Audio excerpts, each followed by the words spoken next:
Terrible ito. Grabe ito talaga, yung 2018 na ito na season. Wake up, church. Wake up, intercessors. 2 Kings chapter 21, I will forsake the remnant of my inheritance and give them into the hands of his enemies.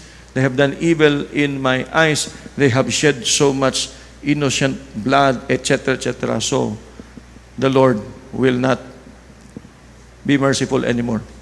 Isaiah 34:11, speaking of the judgment on that nation during the time, the pelican and the hedgehog will possess it, and owl and raven will dwell in it, and he will stretch over it the line of desolation and the plumb line of emptiness.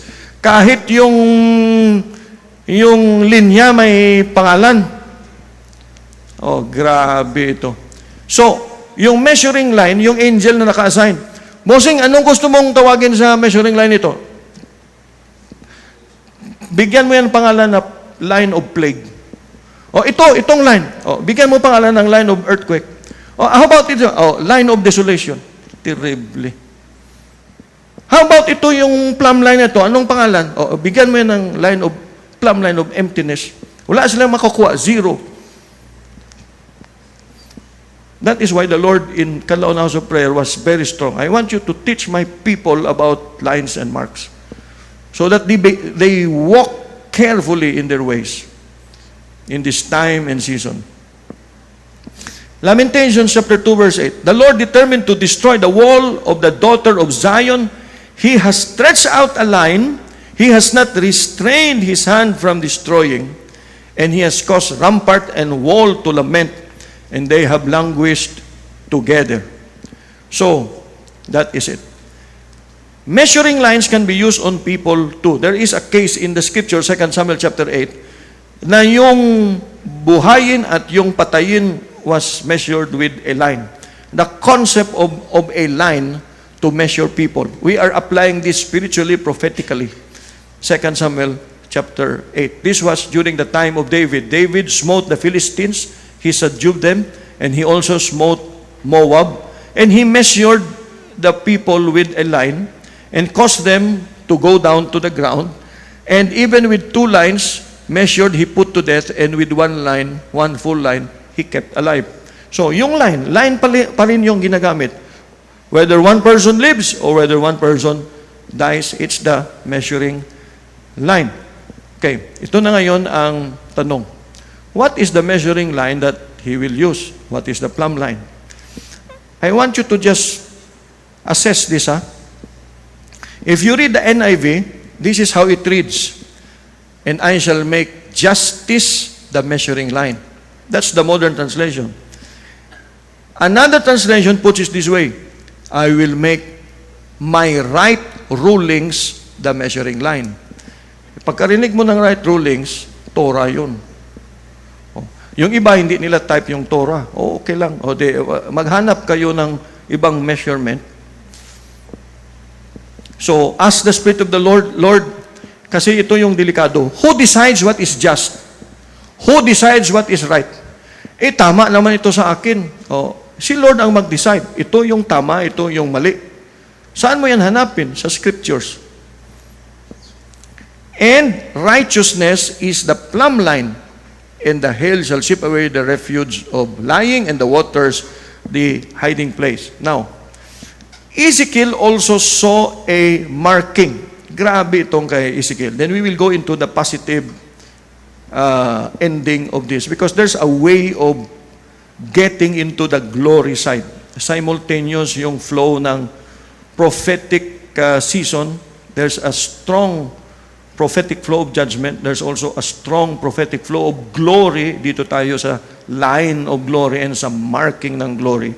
We will look at that at the close of this presentation. But Ezekiel chapter 8, Ezekiel saw detestable things done in the temple.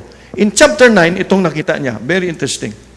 I heard him call out in a loud voice, bring near those who are appointed to execute judgment on the city, each with a weapon in his hand. Ito yung, those who are appointed to execute judgment are angels ito, if you read the whole context. But Ezekiel sees them as men, so in his writings, he described them as men. Pero actually, angel sila. And I saw 6 men coming from the direction of the upper gate, which faces north, each with a deadly weapon in his hand.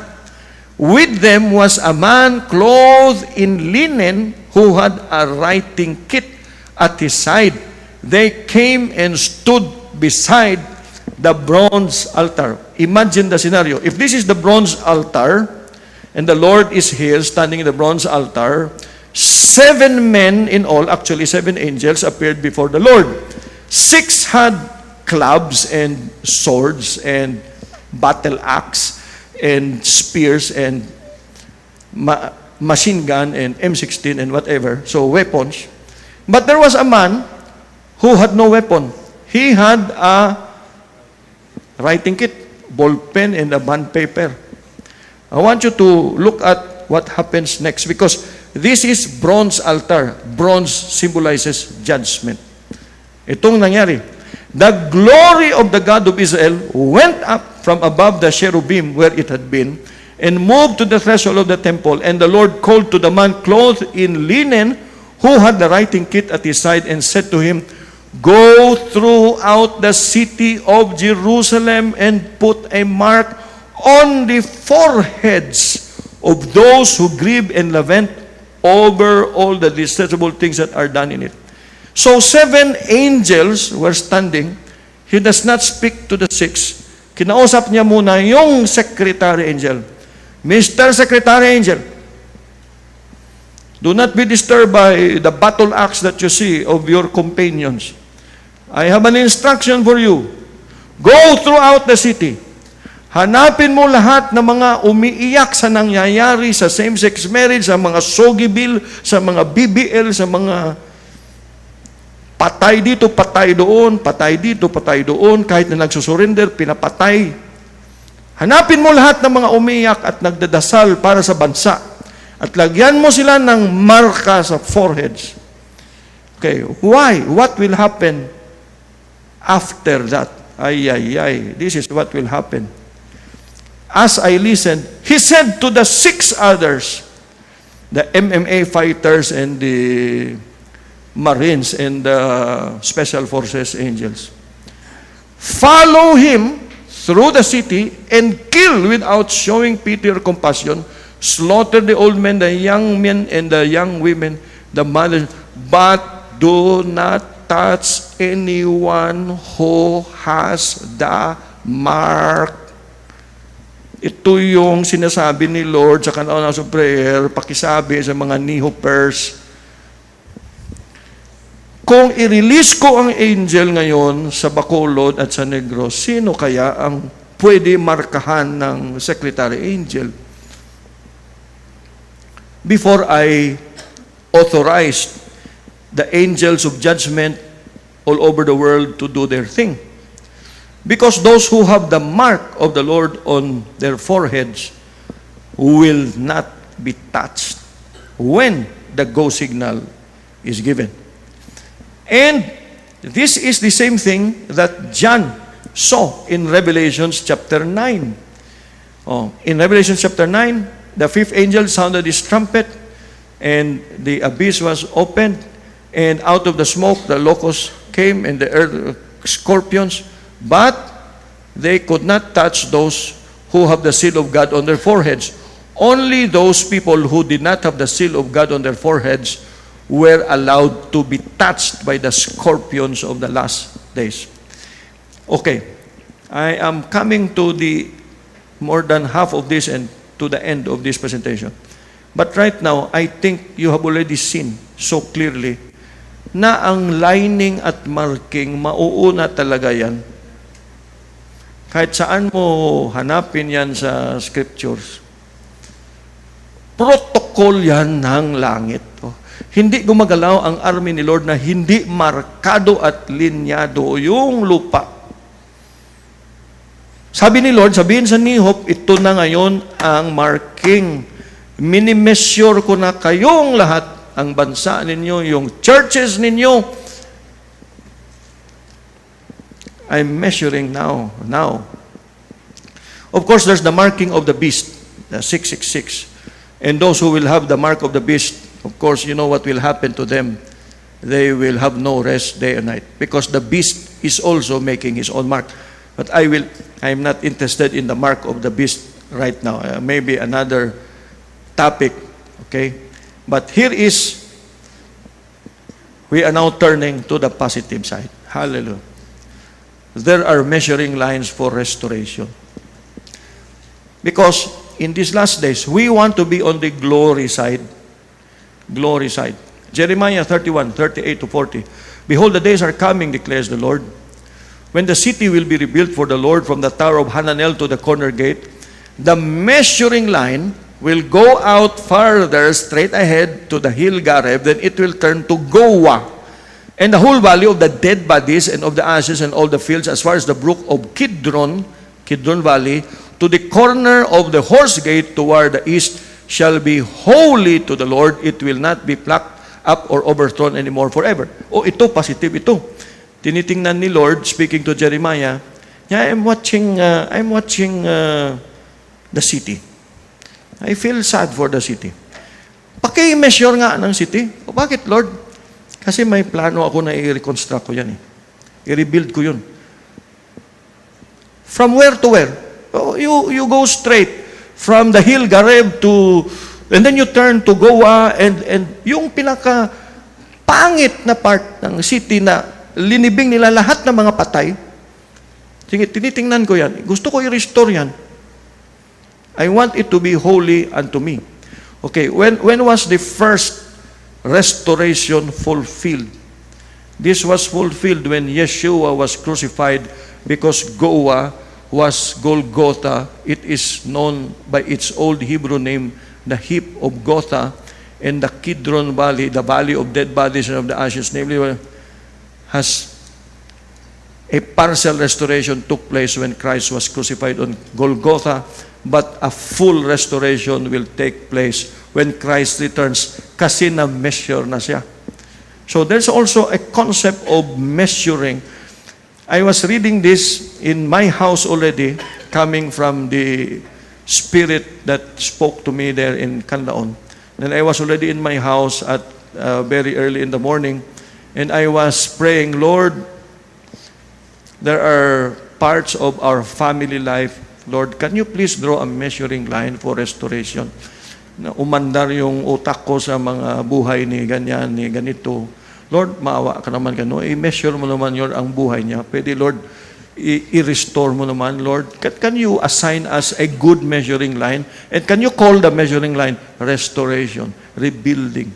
Kasi laro din yan ni Lord. He can destroy, He can rebuild. It depends on Him. Basta, hindi niya yan magawa kung hindi niya muna na-measure. So, how did this measuring line work positively in Jeremiah's time? Okay, grabe. In Jeremiah chapter 32, the measuring line principle that works positively even in the time of judgment work this way. I'll just go over this very quickly.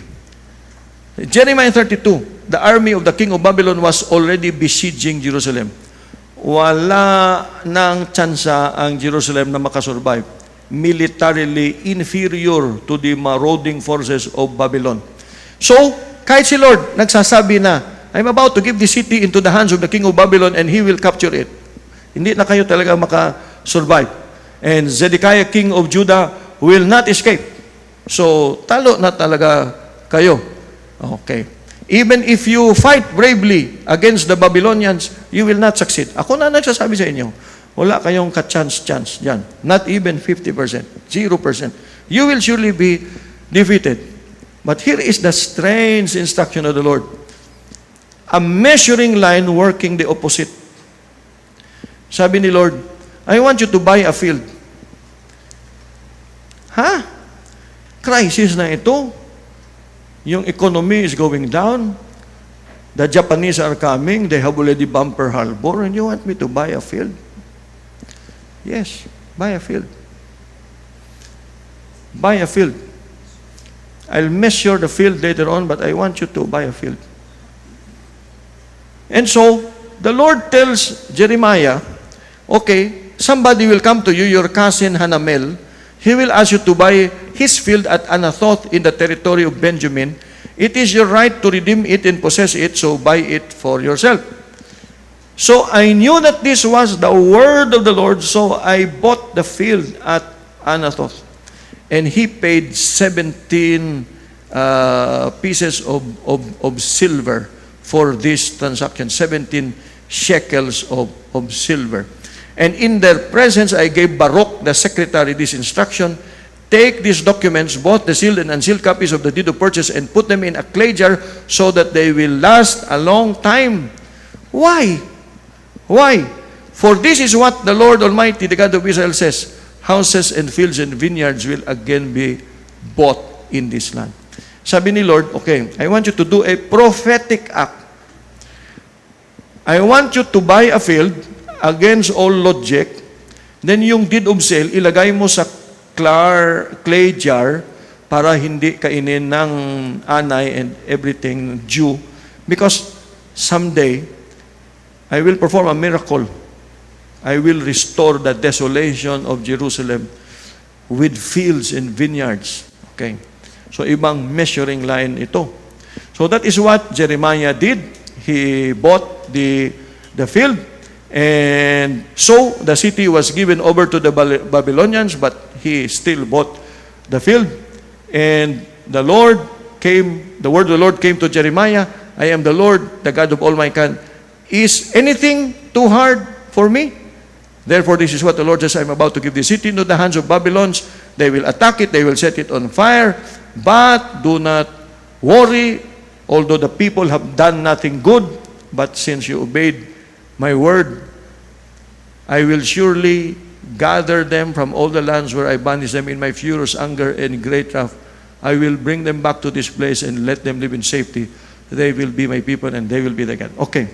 Ang concept dito is buy a field, document it, and make sure that it is kept from deterioration. What happened? That prophecy was fulfilled. Alam niyo, yung 17 pieces of silver is symbolic. So, number 17 is the number of open heavens, the number of restoration, the number of rest.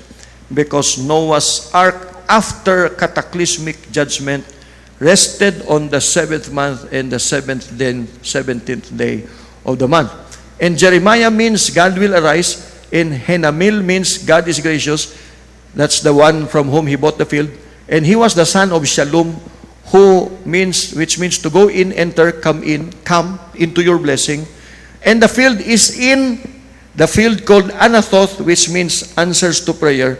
And 17 means number of victory and number of rest. And you have to execute a deed, buy a field and bury it in a clay jar so that it will last a long time. And that is what we did here in Negros Island.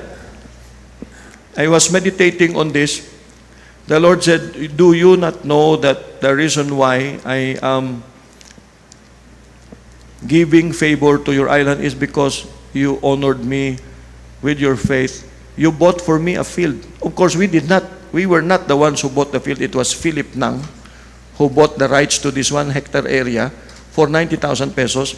But in a sense, we bought the field or invested in the field for 3 million pesos now, and still going on with more things to be done.